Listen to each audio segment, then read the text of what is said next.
안녕하세요. 오늘의 이야기입니다. 부산 중소기업 사장 부부 실종 사건. 네. 이 부부는 도대체 어디로 사라진 것일까요? 2007년 4월 19일 부산광역시에 위치한 모 중소기업 사장 최낙률, 당시 57세입니다. 그의 부인은 조영숙, 당시 52세. 이 부부는 같은 날에 종적을 감추었고 18년째 두 사람의 행방을 알 수 없는 사건입니다.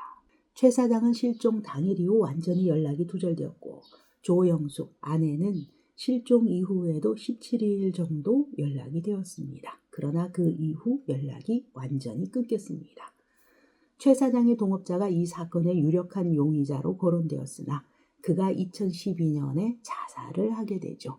그래서 미궁에 빠지게 되고 끝내 미제 사건이 되고 말았습니다. 중소기업을 운영하던 최 사장은 동업자 백 씨에게 건네줄 서류가 있어서 중구 남포동에서 만나기로 합니다. 남포동에서 백 씨를 만난 최 사장, 그에게 서류를 주는데 이때 백 씨가 최 씨에게 물었다고 합니다. 회사에는 몇 시쯤 들어갈 것인가? 좀 있다가 들어갈 겁니다. 라고 말한 후 최 사장은 자신의 차를 타고 떠나버립니다. 그런데 그 이후에 최 사장의 모습을 본 사람이 아무도 없습니다. 최 사장을 가장 마지막으로 보았을 동업자 백 씨. 최 사장이 불안해하거나 초조해하는 모습은 없었고 평상시 모습과 다를 바 없었다라고 증언했습니다. 그날 저녁 최 사장의 부인 저녁 식사를 준비하던 중 남편의 부탁을 받고 백 씨에게 서류를 받기 위해 공장으로 갔는데 이후 조영숙 씨, 이 아내를 본 사람 역시 아무도 없습니다.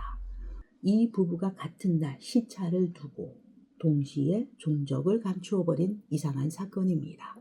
가족들은 또 이상한 점이 있다고 이야기합니다.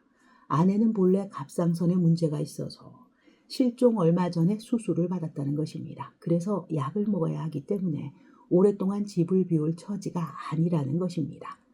최 사장 역시 사업을 새로 시작한 지 얼마 안 되었기 때문에 자리를 비울 상황이 아니었다라고 진술한 것이죠.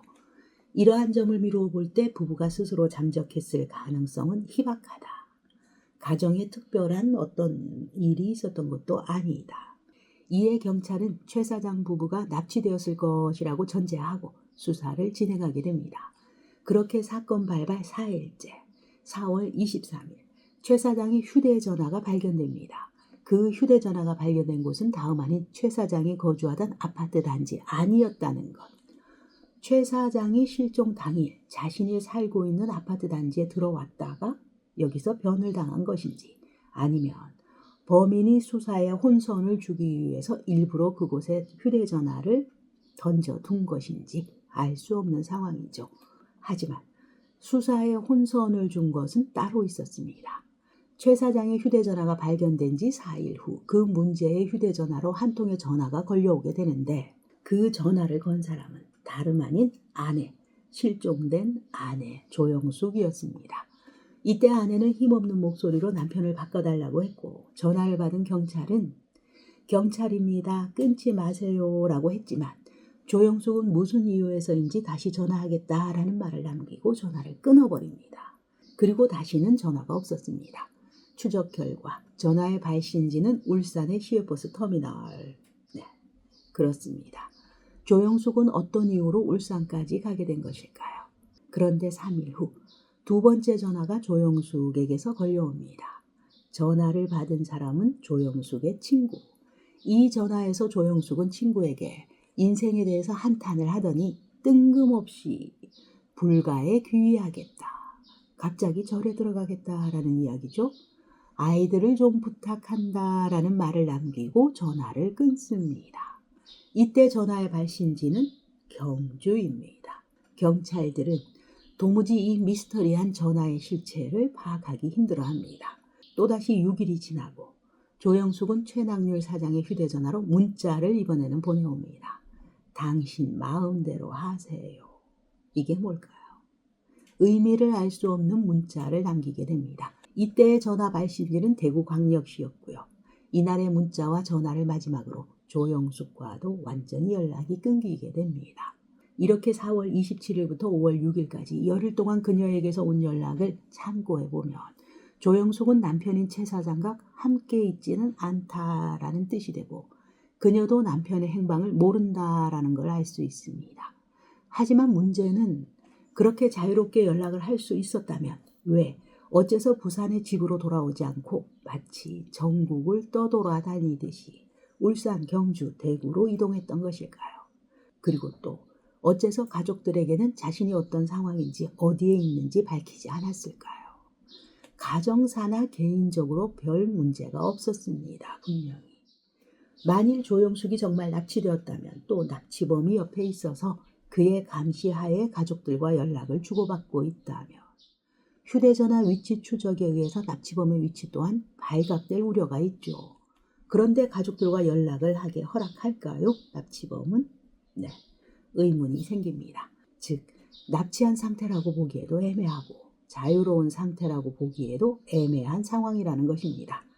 그렇게 가족과 지인들과 몇 차례 통화만 주고받았을 뿐 끝내 모습을 드러내지 않았던 조영숙의 미스테리한 상황이 채 풀리기도 전에 또다시 수사에 혼선이 생깁니다. 실종 11일째인 4월 30일 최 사장의 자동차가 경주 박물관 주차장에서 발견됩니다. 최 사장이 경주에 간 이유는 또 무엇일까요? 그 의문은 의외로 쉽게 풀렸습니다. 당시 경주에서 토지구획 정리 사업을 실시하고 있었다고 하는데요. 그런데 이 사업에는 막대한 이권이 걸려 있었고 그 단위가 무려 몇십억 단위였다는 것. 그때 이 사업의 개발조합 이사를 담당하고 있던 이 씨, 최 사장에게 이 사업에 투자를 해보지 않겠느냐. 만일 계약이 성사되면 개발권을 주겠다라는 약속을 했고 최 사장으로부터 3억을 투자받은 것으로 드러났습니다. 하지만 계약 체결이 예상외로 너무 지연되었고 이에 기다리다 지친 최 사장이 내가 당신 믿고 투자했는데 왜 이렇게 늦어지냐라고 이 씨에게 불만을 토로하게 되었고 그 과정에서 언쟁이 일어났으며 심지어 경주의 모 커피숍에서 서로 멱살잡이까지 했다고 합니다. 이 일을 알게 된 경찰 곧바로 이 씨를 유력한 용의자로 보게 되죠.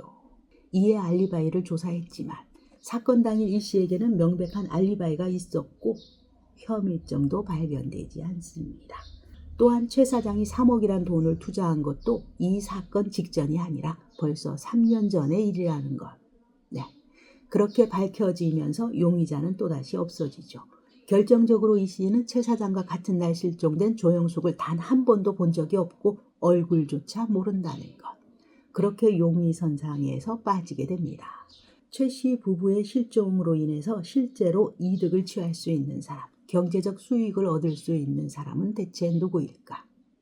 최 사장의 두 아들들과 투자 문제로 멱살잡이까지 했던 조합원인 이 씨, 조합이사 이 씨, 그리고 동업자 백 씨 등이 용의선상에 올랐지만 이들 두 사람 모두 사건 당일에 알리바이가 있었습니다.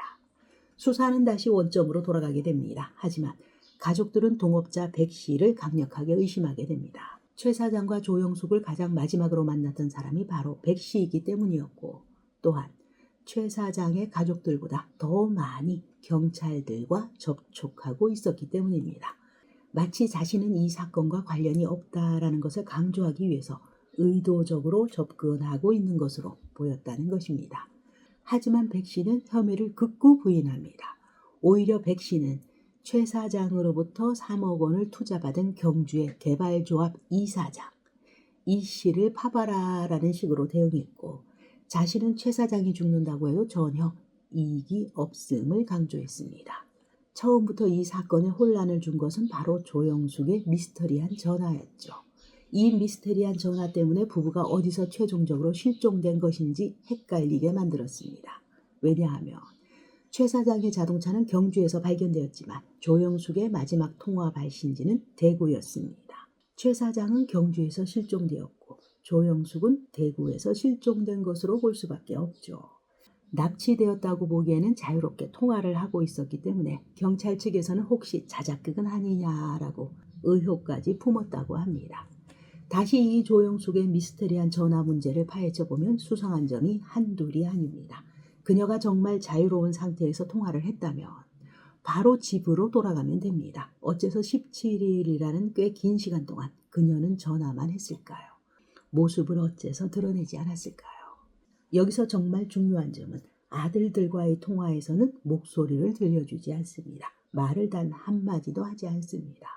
과연 그때 그 전화를 건 사람은 조영숙 씨가 맞을까요? 4월 24일, 27일, 30일, 5월 6일에 조영숙은 남편, 오빠, 아들, 친구들에게 전화를 했는데 친구들에게는 불가에 귀의할 테니 아들들을 잘 부탁한다는 둥, 인생을 잘못 살았다는 둥, 속 깊은 이야기를 하면서 꽤 긴 시간 동안 통화를 했지만 가족들에게는 전화를 하지 않습니다. 친오빠 대신 전화를 받은 조영숙의 올케는 이렇게 이야기합니다. 그저 언니야 하고 한마디만 하고 끊었는데 이때 올케가 전화를 받았을 때 수화기 너머로 들려오는 목소리. 그 목소리는 전혀 조영숙 같지 않았다고 합니다. 게다가 더 이상한 점은 보통 조영숙은 무슨 일이 생겼을 때 아들들을 먼저 찾을 정도로 아들들에 대한 애착이 강했다고 합니다. 하지만 이러한 실종이라는 위기의 상황에서 자신의 아들들이 아닌 경찰에게 먼저 전화를 걸었고 이후 친오빠, 친구들에게 전화를 걸었다는 점. 그런데 여기서 정말 이상한 일이 또 벌어집니다. 이에 대해 아들들에게 왜 전화를 하지 않는가라고 의문을 표하자 그제서야 조영숙은 아들들에게 전화를 걸게 됩니다. 그리고 아무 말도 하지 않고 목소리를 들려주지 않고 전화를 끊어버립니다. 이상하죠. 정말 이상합니다. 조영숙의 전화를 받았던 그 친구가 이야기합니다. 같은 고등학교를 나온 건 맞지만 사이가 그렇게 친했던 것은 아니다. 그런데 그녀에게 자신의 아들들을 잘 부탁한다라는 말을 했다는 것. 친하지도 않은데 말입니다. 결국 전문가들은 조영숙의 휴대전화로 17일 동안 전화 연락을 하고 다닌 사람은 조영숙 본인이 아닌 다른 사람일 것이다 입니다. 그런데 이 사건이 방송에 나간 직후 백 씨의 직장 동료가 경찰을 찾아와서 한 가지 진술을 합니다. 백 씨가 나에게 실종된 최 사장의 휴대전화를 주면서 최 사장의 아파트 근처에서 자신의 휴대전화로 전화를 건 뒤 전화기를 버려라 라고 지시했다. 협박과 강요에 의해서 백 씨의 알리바이를 조작해 주었다라고 진술합니다. 하지만 조영숙의 휴대전화로 울산, 경주, 대구를 돌면서 전화를 건 인물은 내가 아니다라고 이야기하죠. 네, 이렇게 2007년 수사 당시 백 씨의 알리바이를 조작했으며 최 사장의 휴대전화로 장난질을 했다는 동료의 증언을 받아들인 경찰. 곧바로 백 씨를 이 사건의 유력한 용의자로 보고 긴급히 체포영장을 신청하고 경찰에 출두하라는 출석 요구서를 백 씨에게 보냅니다.